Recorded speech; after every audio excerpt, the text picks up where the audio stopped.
Push the start button. Do you know that at any given moment, any given day, you can decide to begin anew in your holistic business and in any area of your personal life? Once you make that decision, the first thing you must do is commit to honor your heart intention.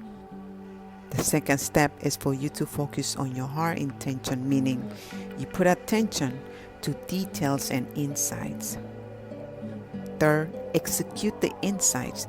Don't wait to understand it. Follow the guidance that you receive on a daily basis. For all this to flow, you must do your daily spiritual practice and check with your heart on how you are feeling to make sure you are an open vessel that is aligned and stays aligned to your source of insights and wisdom. Tell me, how is it working for you once you put these steps in place? Till next time.